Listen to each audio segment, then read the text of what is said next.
Magandang umaga po sa inyong lahat at maligayang pagdating sa tahanan ng ating mahal na pong Jesus Nazareno. Pinabati din natin ng mga nasa online, lalo na po mga may sakit, nag-aalaga sa may sakit, at mga kababayan, mga kadeboto natin mula sa iba't ibang panig ng bansa daigdig na nais sumama sa pagdiriwang ng misa dito sa ating sa Quiapo, sa Basilica Minor at Pambansang Dambana ni Jesus Nazareno. Ikapitong araw ng ating paghanda ng ating nobenaryo para sa dakilang kapistahan niya.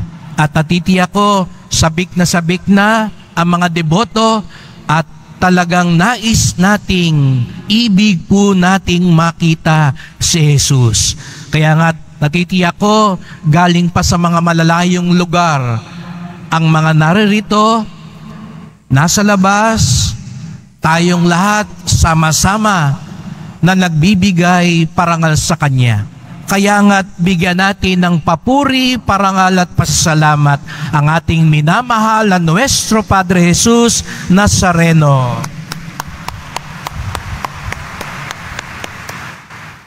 At napakaganda po na sa ating paghanda ngayong ikapitong araw, ang kasama natin, kung kahapon ay unang Biyernes ng taon, ngayon naman ay unang Sabado ng taon.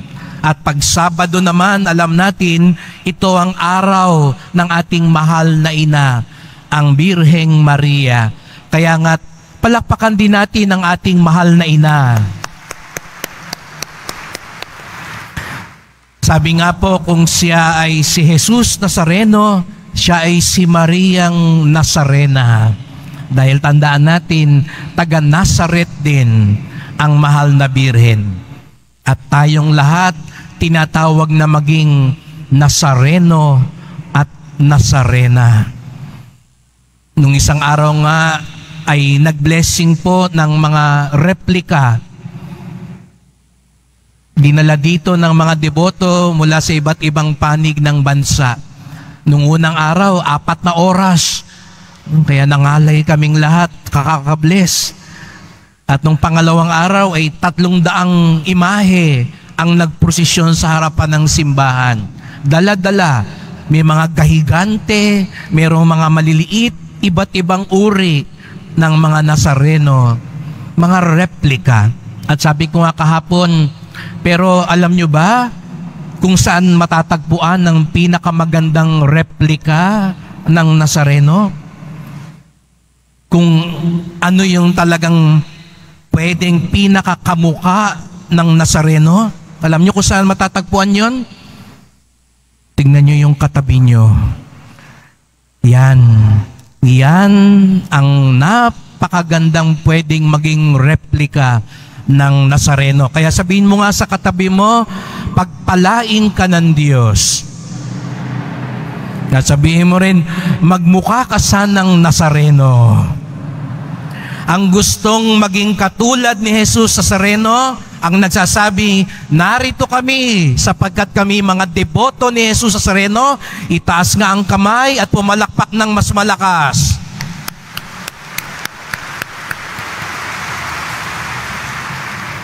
At iyon ang mabuting balita. Baka sabihin nyo, binobola lang kami ni Father eh. Pinapapalakpak lang kami para hindi kami makatulog. Pwede po yun. Sa katunayan, hindi nyo kailangan magsuot ng maroon. Mamaya nga pala, pagkatapos ng misa, mapalad kayo. Sabihin mo nga uli sa katabi mo, mapalad ka. Alam nyo kung bakit? Kasi mamaya pagkatapos ng misa, gaganapin ang pabihis ng Nazareno para kayo ang unang-unang makakakita ng kanyang isusuot para sa kapistahan. Kaya pinagpala tayong lahat na narito ngayon. Amen. Buena mano. Ayan. Sana may mga magpabihis pa rin ho. Ayan, nagpaparinig na si Father, no? Baka may mga interesadong magpabihis. Dinadalasan po natin ng pabihis para lalong mabigyan parangal natin. Kaya nga sa prosesyon, Pinapakiusapan natin, wag nang sasampa, wag nang dadamba. Sayang naman, di ba? Pinapaganda natin, inaayos natin yung damit niya. Tapos pagdating sa prosesyon, magkakalasag-lasag, mapupunit, masisira. Hindi na ho yun tama, di po ba? Ang ganda-ganda nga, ang pogi-pogi niya. At binibigyan natin siya ng galang. Kung sa simbahan, ganon din sa prosesyon. Pero balik ako sa sinabi ko kanina, tayo'y pwedeng maging mga Nazareno at Nazarena, mga replika ng Nazareno. Bakit? Dahil tayo'y bininyagan. Dahil sa binyag, tayo'y naging mga anak ng Diyos. Dahil sa binyag, tayo'y naging mga kapatid ni Jesus Nazareno. At dahil doon, pwede tayong maging kamukha ng Diyos. Kaya nagpapasalamat tayo na nabinyagan tayo. Dahil napakalaking biyaya ang binyag. Dahil sa kasalanan, nasira ang ating pagiging mga anak ng Diyos. Kaya nga 'di ba, napalayas sila sa paraiso. Nagsara ang pintuan ng langit. Pero nang nagkatawang tao, si Jesus Nazareno,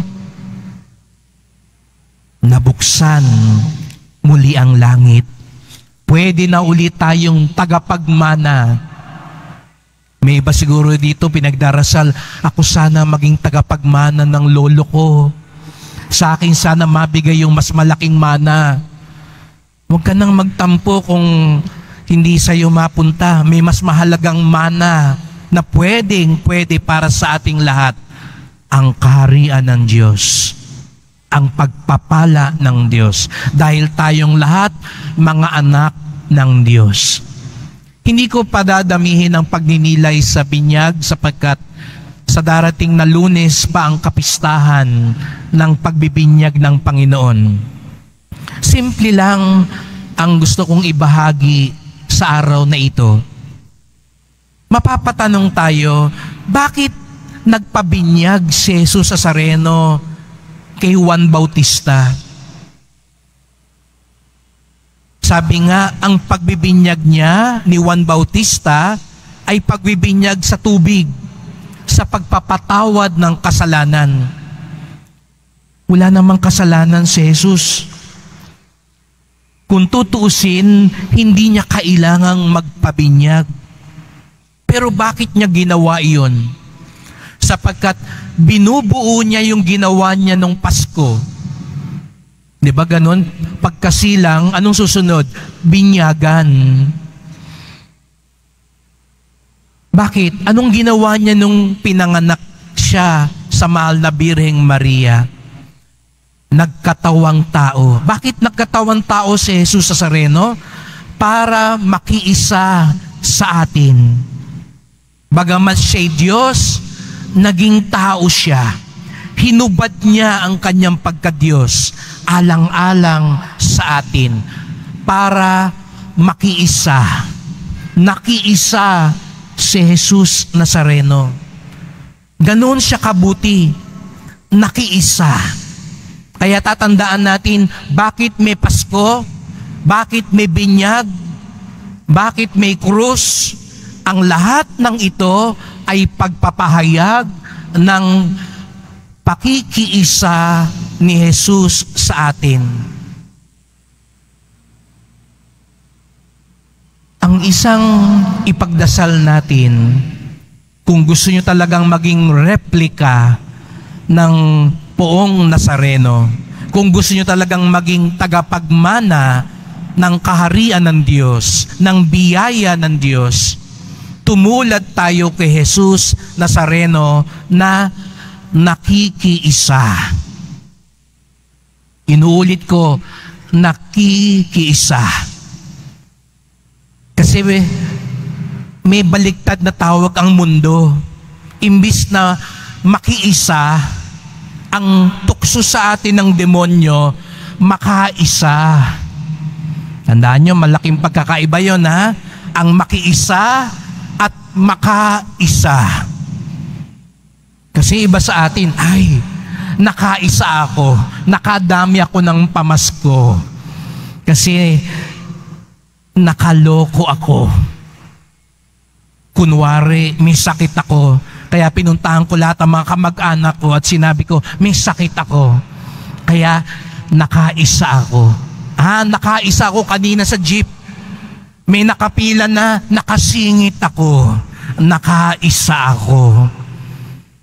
Sana walang ganyan sa simbahan. Alam ko, mahirap po. Pasensya na kayo.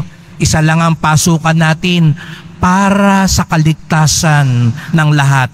Pakikiisa natin sa bawat isa.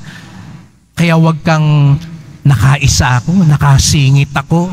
Naunahan ko yung matanda. Nagpanggap akong pilay para ako makapasok sa simbahan. Tandaan natin, walang biyaya kapag ang pinagmula nito ay nakaisa ka. Sapagat ang tunay na biyaya ay dahil nakiisa tayo. Dahil yun ang ginawa ni Jesus Nazareno. Kaya nga, kahit sa prosesyon, baliwala ho yun kung nakaisa ka kasi nakapanik ka. Natalo mo silang lahat. Naisahan ko yung pulis. Naisahan ko yung mga ihos. Naisahan ko yung mga bantay. Babala, walang biyaya kapag ito'y dahil nakaisa ka. Pero kung nakikiisa ka, mas malaki ang biyaya mo. Nagbabahagi ka kasi nakiisa ako sa mga may sakit. Nagpapaubaya ako kasi nakiisa ako sa mga mahihina, sa mga matatanda. Kahit hindi ikaw ang nauna, pero dahil nakiisa ka, ikaw ang mas kamuka ni Jesus Nazareno. Kaya sa misang ito po yung ipagdasal natin. Maraming paraan para tayo makiisa. Maraming tao ngayon ang nangangailangan, hindi lang ng material na bagay, nangangailangan ng pakikiramay. Baka meron kayong kakilalang namatayan ngayon o may sakit ang mahal sa buhay, makiisa kayo sa kanila. Meron kayong kilala ngayon na nalilito, gagawa ng mahalagang desisyon sa buhay, makiisa kayo sa kanya. At yung mga pinagdarasal natin ngayon, alam nyo, kung mas marami ang ipinagdarasal nyo para sa iba kaysa sa sarili nyo, mas pinagpapala iyon ng Nazareno.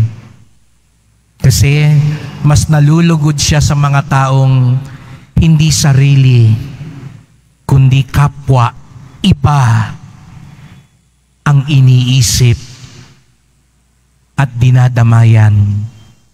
Kaya't sa pagpapatuloy ng misang ito, magdasal po tayo. Mahal na pong Jesus Nazareno, salamat po at nakiisa kayo sa aming abang kalagayan. Bagamat kayo'y Diyos, bumaba kayo, nagpakatao kayo para makiisa sa amin.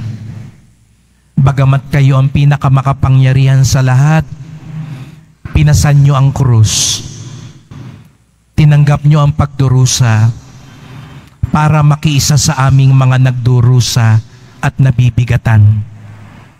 Kung kaya nga't narito kami ngayon, sapagkat alam namin, ikaw na nakiisa sa amin, ang nakakaunawa sa amin.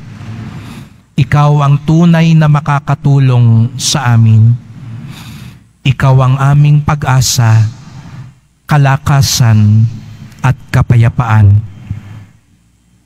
Samahan niyo kami sa darating na taon na ito, kasama ang aming mga mahal sa buhay, sapagkat kapag kasama namin kayo, walang pagsubok na hindi namin makakayanan.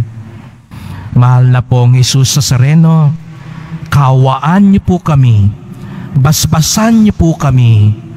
Amen. Amen.